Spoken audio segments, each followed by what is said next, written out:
he's not trying to change the rules of The baseball. Chief, Marty Pieratt. A little bit. Good evening. All the gory details, the complete report on Pete Rose's gambling prepared by baseball investigator John Dowd is public tonight. The 225-page summary came out last evening, as we showed you right here on News 5. And now all the documents that support the finding that Pete did bet on baseball, and it says on the Reds, are out in public for the first time. It's a massive amount of paperwork, as we're going to be showing you. And News 5's Jeff Hirsh has spent the day combing through all of this material to bring you the up-to-now secret story of what baseball has on Pete Rose. Well, Norma, here it is. I can't hold it all up because it's too heavy, but there's a lot of it here. It has allegations that Pete Rose was deep in debt to bookies and that he sometimes bet $2,000 a game, a direct contradiction to what Pete has been saying. Well, it feels good to finally be able to look at the camera and say that I never bet on the Cincinnati Reds and I never bet on baseball. Baseball's greatest hitter says he did not bet on the game he loves. But the 2,000-page-plus report from investigator John Dowd says he did big time. The 9-volume report was given out today. So much evidence it had to be carried in boxes. Investigator Dowd says he has the goods on Pete. Dowd says a handwriting analysis of betting records shows those slips were written by Rose. Here's one of the slips Dowd says shows Rose bet on baseball. Rose's name is in Ron Peters' betting records. Peters from Franklin, Ohio, has claimed to be Rose's principal bookmaker. Telephone records. Rose's phone bills show repeated calls from his house to sports score services, to ballparks, and to people baseball says made bets for Pete. 29 checks to fictitious payees totaling $227,000. Here are some of those checks. This one is to Bob Smith. Baseball says there's no such person, that someone who handled Rose's action used the checks to pay Pete's gambling debts. Rose denied any of that. In his deposition, he said the whole story was a blackmail effort by former friends. Quote, "It kind of seems to me that those fellows were all trying to link gambling to me because they were all in trouble with drugs. I'm talking about Peters, I'm talking about Mike Fry, Tommy Giosa, and Paul Jansen started probably in May of '88, and I can get you 3 or 4 people that he called." Dowd, okay. Rose, blackmail. He said he was going to tell the commissioner I bet on baseball. He was going to kill my wife. He was going to cripple my kids. But in testimony last week, investigator Dowd rejected that. I have not been convinced of the allegation that it was blackmail. Or extortion? That's correct, sir. Dowd said Rose had his buddies place bets for him. Quote, "In order to protect his stature as one of the most famous baseball players in Major League history, Pete Rose employed middlemen to place bets for him with bookmakers and at the racetrack and to pay gambling losses and collect gambling winnings, thereby concealing his gambling activity." And, of course, depending on whether Pete Rose actually has his hearing or not with Bart Giamatti, he could be suspended for a year, he could be suspended for life, or he could be exonerated. That's in the situation if the hearing ever happens with Bart Giamatti. Okay, so what's the latest on the court battles? Well, Judge Nadel delayed the hearing. Baseball filed to overturn that. Pete's lawyers have until tomorrow to file their response to that. So they'll be back in court tomorrow morning, 9 o'clock? Documents will be. We don't know if a hearing will be. The hearing's probably not tomorrow. Okay, thanks a lot, Jeff. And Jeff will be back with more on the Pete Rose testimony at 6 o'clock. Clyde? And, of course, this story is endlessly fascinating. News 5 sports director Ken Broo joins us now with the latest on the Pete Watch. Ken? We have been following this closely, as you know, Clyde, as has everyone else, I think, in this country. Our Thom Brennaman is now down at the ballpark. Let's go live to him. Tom, what's the mood right now? Mood is very relaxed, Ken, to be completely honest with you. I was in Pete's office for about 5 minutes or so, 10 minutes or so, a little while ago. He's very calm, cool, collected, as the old saying goes. Players, likewise. Music in the clubhouse, kind of kicked back, taking it easy, getting ready for tonight's game, and they're more concerned right now about trying to make it 2 wins in a row than they are any of the outside distractions which surround them at this time. Tom, you and I have done stories with players. We have talked to the players. They all seem pretty upfront in saying this isn't bothering them.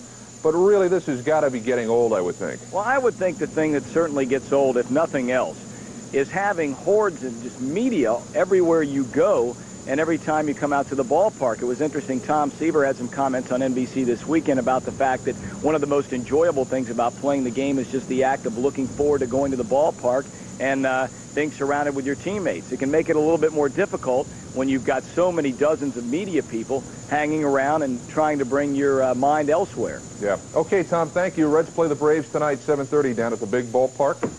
Scott Scudder on the mound for the Reds. If we want to get into those mundane things, perhaps we'll wait until 5:50 when sports comes back. Sounds like a good idea, Ken. Thanks a lot. As Ken said, the waiting and the wondering continues. We'll keep watching the story till it's finally done. Norma? Well, now that the Pete Rose report is out for everyone to see, we were wondering if your opinions on the Reds manager have changed any. Here's what some of you said today. I'm allowed to bet. You know, I don't lose my job. Rules are rules, but rules are made to be changed. Oh, he said he didn't do it. You have to believe him until he's found guilty. That's all I can say. I think if Pete Rose was gambling on his games that he shouldn't be in sports, and so he can gamble by himself. But he probably did some betting. That's my opinion. I say good luck, Pete.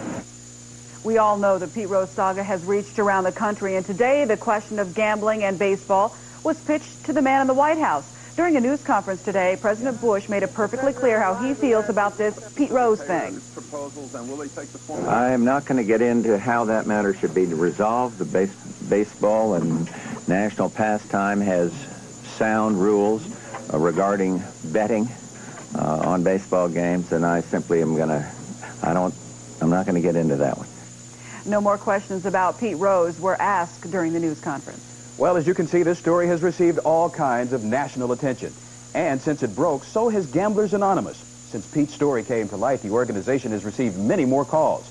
News 5's Marty Pieratt shows us how one local member sizes up this crisis in Pete's life.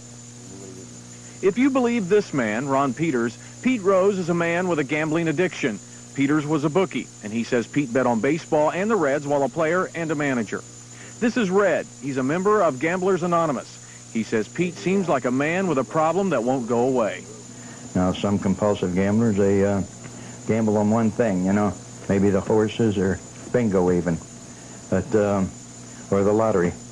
And but then there are other compulsive gamblers, like myself at one time, that bet on anything. They need the continual action.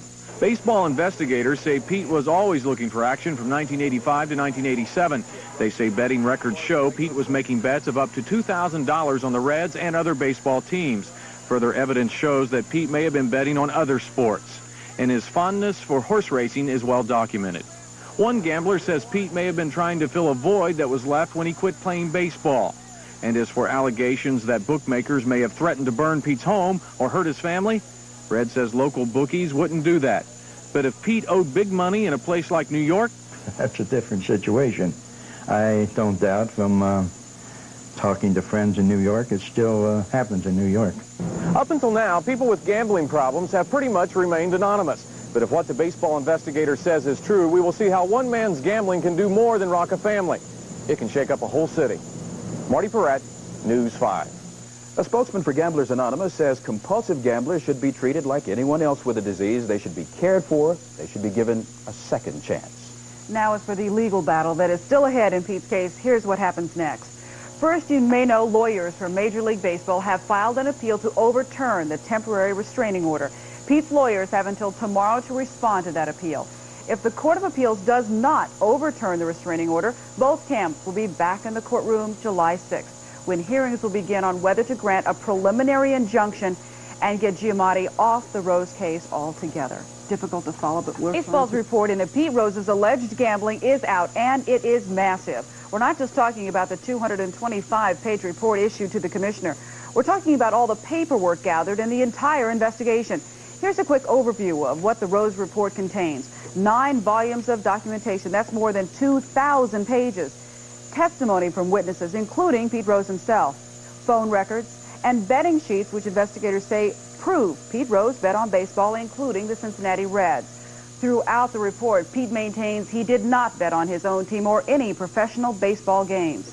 Now, we want to stress to you just how detailed this report is. It is 9 volumes, and what's new today is that we now have Pete's actual testimony in the investigation. We've been going through this report all day, and News 5's Jeff Hirsh shows us how Pete denies the strong evidence against it. The 2,000-page-plus report was carted away by the waiting media this morning. The documents contain what baseball investigator John Dowd says is evidence Pete Rose bet not only on baseball, but on the Reds. There are phone records, checks, and betting sheets, which baseball says are in Pete Rose's handwriting. John Dowd asked Rose about that. Dowd: and again, I want to ask you, Pete, if that is your handwriting, printing.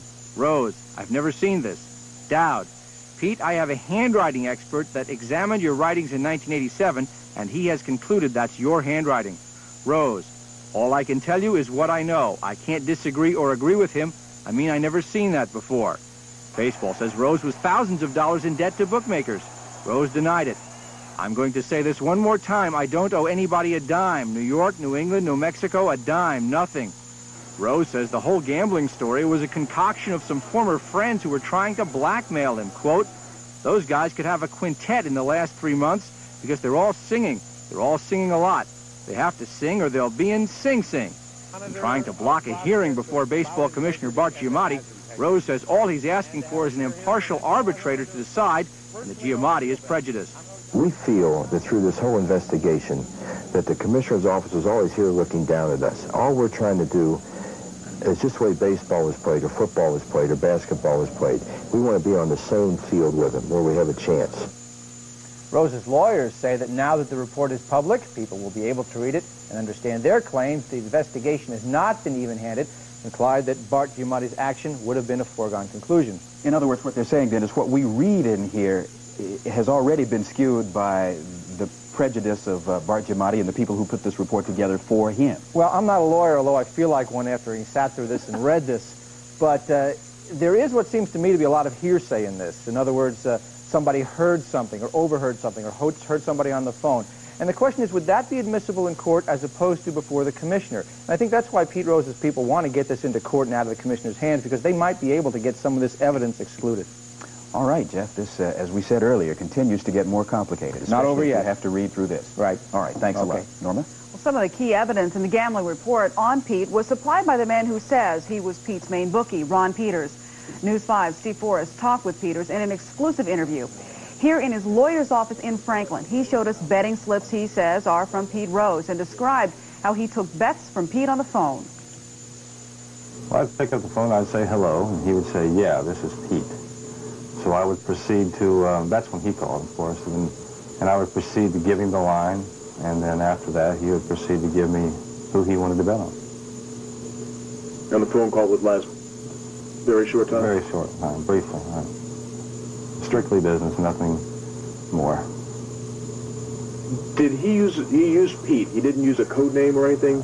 Even though he had a code number, as everybody else did, his number was 14. He would always call. That's specific. Right. That's for a reason. So he would remember.